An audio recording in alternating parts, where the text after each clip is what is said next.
Statement draft for week 1 of the preseason. What do you got? Well, I mean, this isn't like an obvious one, but it still, to me, spoke volumes.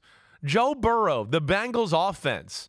I know you probably talked about it on Friday morning a little bit, right? That was Thursday night, that game. But regardless, their statement, are the Bengals ready? Is Joe Burrow ready? I don't give a damn preseason game number 1. I know the Eagles starters weren't out there.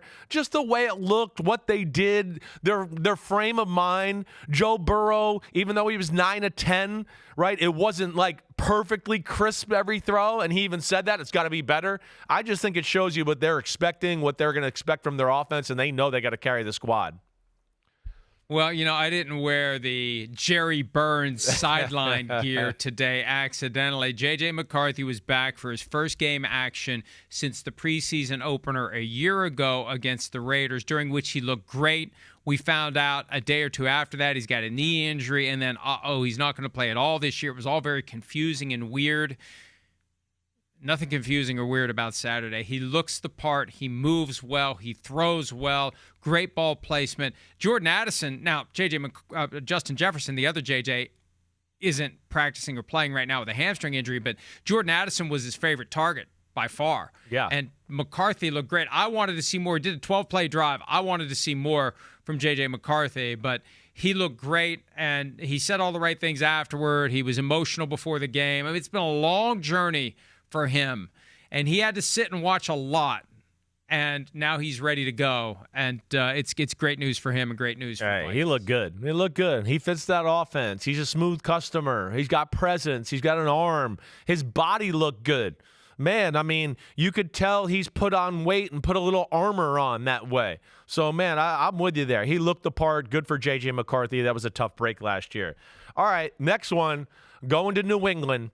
Did you see the start of that game? Did you see the guy that returned the kick with 3 rockets up his ass? Yeah, his name's Travion Henderson. Yes, that was a statement, definitely. Not only with that play right there to see this speed and explosion, but you got to see him run the ball and catch a few balls out of the backfield where it was like, well, that confirms what we saw on the kick return. It's real, right? Lowered the boom on a few guys. But that, to me, is a guy right there. And I know New England's excited about their team. He's a difference maker. And they got some young guys up there I think that they think can make a real difference for their football team this year.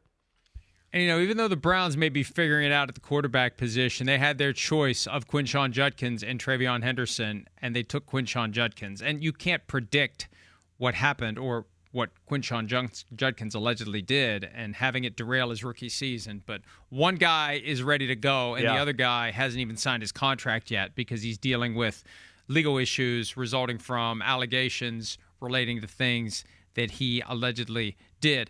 All right, the next one for me, I had my list here. Oh, Cam Little. How can we ignore Cam Little? Cam Little with a 70-yard. We've heard that before games, he was hitting from 70 in warm-ups. Yeah, but they never hit from 70 in a game. There's never been a 70-yard field goal made in a game, and it probably would have been good from another 1 or 2 yards. It's not like it went to the stands. Right. But, man, he kicked it well, and it was up high. It just dropped fast.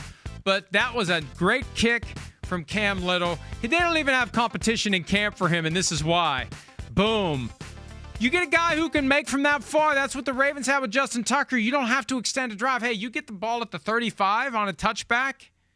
How many first downs you need? 1. 3, and all of a sudden you got 3 points. What? You got to get to your own 47. Your own 47. Don't even have to cross midfield to make a field goal there. Hey, guys, 1 completion, and our guy can win the game for us. I mean, that's incredible. What a weapon. It truly is. It's amazing, the kickers right now. All right, quick break. One more round each when we wrap up this Monday edition of PFT Live. We'll be right back.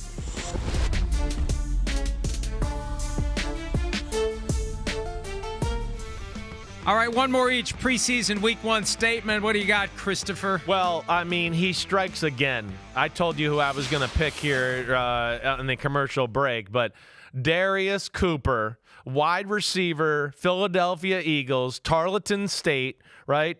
And I couldn't get over watching him the other night and looking at the body, looking at the player, looked like an A.J. Brown type of guy where I just go, look at this free agent. They already got an all-star team, and here they got a free agent receiver that looks like he's got a chance to be something. Like, to me, he was one of the more under-the-radar impressive guys I saw this weekend.